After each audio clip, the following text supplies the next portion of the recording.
네, 안녕하세요.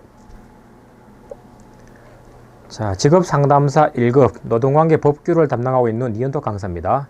저랑 같이 2급을 같이 하신 분이 있을지 모르겠지만 처음 해도 상관없습니다. 근데 1급은 기출문제를 쭉 보시면 알겠지만 전체적으로 그 2급 시험 문제랑 많이 다르진 않습니다. 즉 2급 때 공부한 내용들을 그냥 1급 때 거의 써먹을 수 있는 내용들이 한 80% 그대로 써먹습니다. 다만 이제 문제가 한 두어 개 정도가 2급에 안 나오는 것들이 나오는 게 있는데, 근데 이게 우리 만점 맞는 시험은 아니죠, 이게. 그죠? 그래서 그런 것들은 그냥 버리더라도 무난하게 붙을 수 있는 내용입니다. 그래서 이게 2급도 그렇고 1급도 마찬가지로 이게 필기보다는 실기에서 보통 당락이 갈리지니까 웬만하면은 노동관계 법규는 제가 처리한 수준의 문제로 다루고 나머지 시간은 웬만하면은 필기 말고 실기 쪽에다가 시간을 투입하십시오. 그죠? 그렇게 가시면은 이게 2급 때 공부했던 내용만 조금 상기하면은 전체적으로 무난하게 70, 80은 나오는 시험입니다, 이게. 그래서 만점 맞으려고 너무 이상한 문제까지 보지 말고 기본적인 내용만 쭉 따라오시면 되겠습니다. 자, 그래서 오늘부터 기출문제 역으로 해서 쭉 갈 텐데, 일단 2020년 4회차부터 해서 쭉 갈 겁니다. 자, 일단 바로 문제로 가봅시다, 그렇게.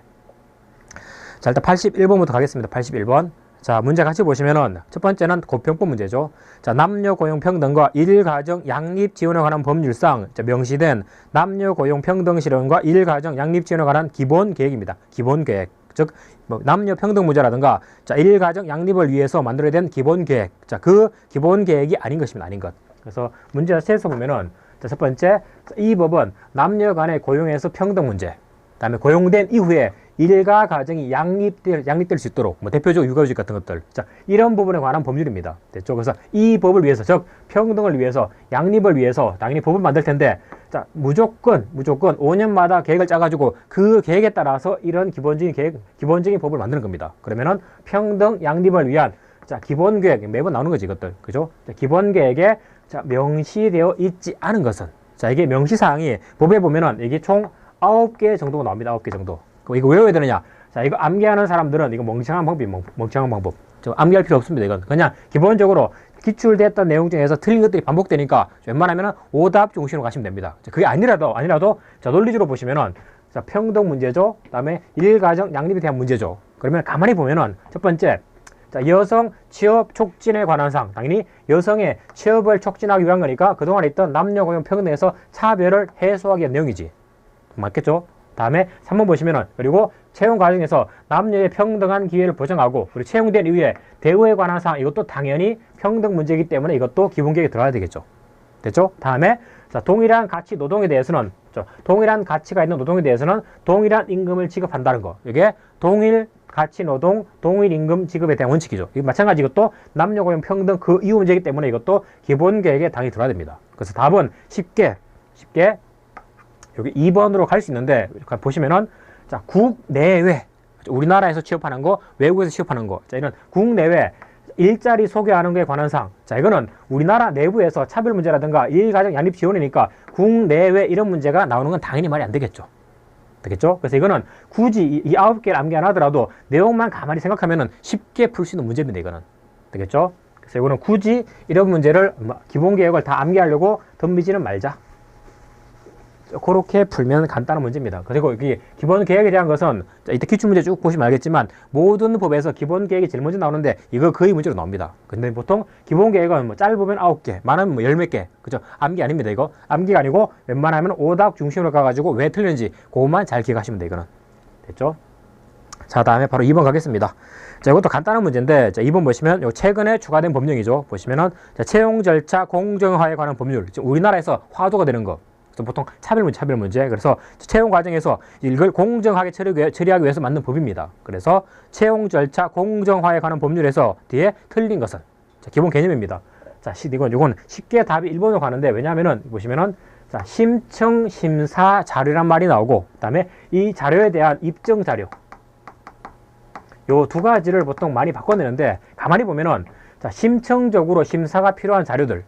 그죠? 그리고 요 자료를 위해서, 입증을 위해서 내는 자료들, 요 두 가지 구별하는 겁니다. 그래서 내용 보시면 뒤에 학위 증명서라든가 각종 증명서. 이거는 심사를 위한 자료냐, 그 심사 내용을 입증하기 위한 자료냐. 당연히 증명서기 때문에 이것들은 입증 자료에 해당되는 겁니다.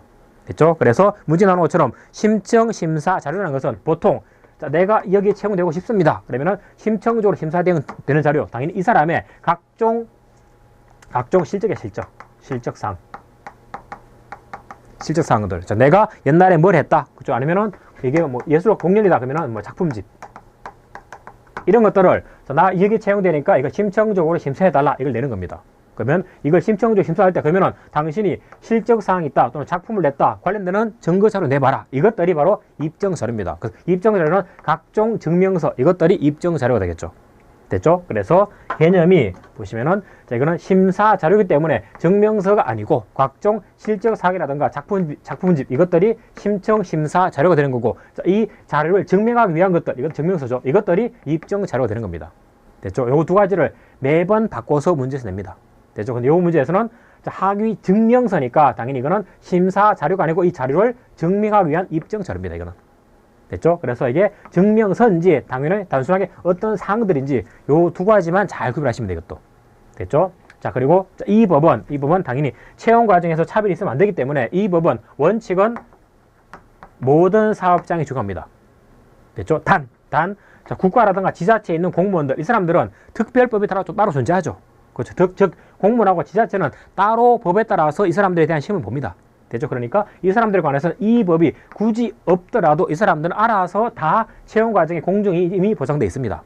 됐죠? 굳이 얘기하면은 자, 채용 절차 공정화 법률이 있기 전에는 일단 국가 지자체는 이 법을 통해서 즉 특별법을 통해서 국가 지자체에 있는 공무원들은 이 법에 따라서 차별을 일단 방지해 놨습니다. 일단. 근데 문제는 국가 지자체는 차별이 방지되는데 일반 사기업은 자, 이게 문제되니까 일반 사기업을 위해서 여기 만들어진 법이 여기에 채용 절차 공정화에 관한 법률 이 법입니다. 되겠죠? 그러니까 그동안은 보호가 되지 않았던 이 외부에 있던 일반 사기업에 있는 근로자들을 보호하기 위해서 만들어진 법이 채용 절차 공정화하는 법률입니다. 됐죠? 그러니까 이 법이 만들어지면 당연히 이 외부에 있는 이 사람들은 이 법에 따라 보호되고 그리고 종전에 있는 국가나 지자체 공무원들은 종전 특별법에 따라서 그대로 보호되는 겁니다. 그러니까 당연히 이 지자체에 있는 공무원에 대해서는 이 법을 굳이 적용할 필요가 없겠죠. 됐죠? 작가가 만드는 게 이 법이 적용 안 되니까 이 사람들은 차별할 수 있느냐? 그게 아니고 이 사람들은 내부적인 특별 절차를 통해서 이미 별도로 보호되고 있다는 거. 됐죠? 그렇게 되는 겁니다.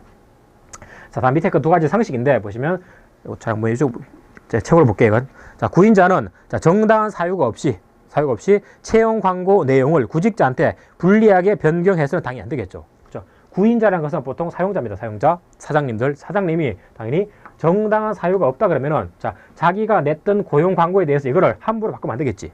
그래서 광고에는 야, 나 월 500 줄게. 그리고 수당은 연 1000% 수당으로 줄게. 상여금을 뽑았습니다. 그죠? 그래서 만약에 A 근로자가 채용이 되니까 A 근로자한테 자기 마음대로 조건 바꾸는 겁니다. 자, 야, 우리 회사 힘드니까 500 못 줘. 너 200만 받아. 그 상여금은 나중에 우리가 회사 잘 되면 그때 줄게. 됩니까? 이거 당연히 안 됩니다.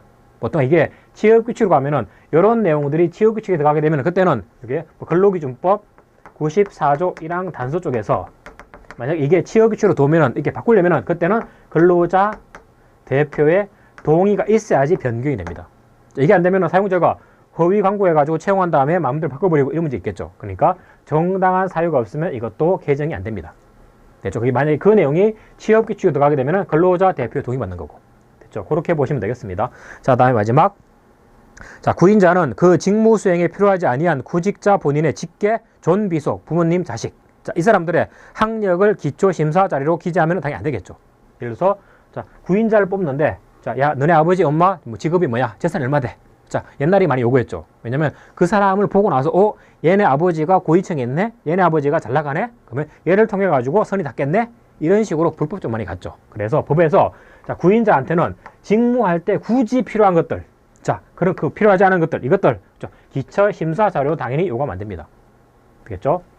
당연히 그 3번, 4번 그래서 상식 수준에서 접근하면 되는 문제입니다. 그래서 2번 문제는 특별법 때문에 당연히 빠지는 거고 1번에서는 입증 자료랑 심사 자료 요 두 가지 개념만 조금 구별해 두자. 어려운 문제가 아니었습니다. 이것도. 자, 다음에 83번 또 고평법 문제죠. 자, 보시면 자, 고평법상 최근에 문제되는 거 직장 내 성희롱. 자, 이거는 자, 성희롱이 발생한 다음에 사후 조치보다는 예방이 더 중요하겠죠. 그래서 법에도 예방에 관한 조문이 더 많이 있습니다. 그래서 예방 관련해서 여기죠. 뒤에 자, 예방 교육에 관한 설명으로 틀린 것은 돼 있는데 첫 번째 보시면 자, 사업주는 예방 교육을 해야 되는데 해야 되는데 이거 의무입니다. 반드시 해야 됩니다. 그럼 몇 번 하느냐 이건데 분기별이 아니고 현재는 연 1회 이상입니다. 이건 뭐 다른 시험에도 많이 나오는 겁니다. 뭐 고용노동징계라든가 노무사에도 많이 나옵니다. 이 문제는. 그래서 성희롱 예방교육을 하긴 하는데 횟수가 분기별이 아니고 1년에 한 번 이상으로 되어 있다는 거. 되죠? 답은 쉽게 나왔고, 다음에 2번부터 보시면 자, 사업주는 성희롱 예방교육의 내용, 자, 교육한 다음에 그 자료겠죠. 이 내용을 자, 근로자가 자유롭게 열람할 수 있는 장소, 보통 뭐 사내 게시판이라든가 또는 온라인 자료실, 자, 여기에다가 항상 게시하거나 갖추어 두어서 근로자한테 널리 알려줘야 됩니다. 이게 주지 의무죠. 주지 의무. 이것도 부과하고 있더라. 그래서 교육이 일시적으로 끝나는 게 아니고 계속해서 그걸 상기시켜 주라고 이렇게. 그렇겠죠? 다음에 세 번째, 자, 사업주는 성희롱 예방 자체를 교육기관에 위탁할 수도 있다. 자, 이것도 맞는 말입니다. 왜냐하면은 자, 성희롱 예방 교육은 1년에 한 번 하는 거죠. 그러면 이 예방 교육을 위해서 예방 교육 강사 이 사람을 원칙은 별도로 채용을 해야 됩니다. 이 사람은 예방 교육만 하는 거야. 몇 번? 1년에 한 번. 평상시는 월급은 나가지만 회사에서 딱히 필요 없는 존재야. 그런데 모든 회사에서 이 예방교육 강사를 채용하기에는 경제적으로 부담이 되죠. 그래서 우리나라는 예방교육에 대해서 원래는 채용이 되지만 자, 일정한 조건 하에서 이 예방교육은 너네가 직접 하지 말고 전문기관에 맡겨서 실시하는 거 이것도 가능합니다. 됐죠? 물론 좀 더 나아가면은 이게 이 사업장이 특정 성으로만 구성되어 있습니다. 즉 우리 회사는 다 남성이다. 사장님까지. 그리고 우리 회사는 다 여성이다.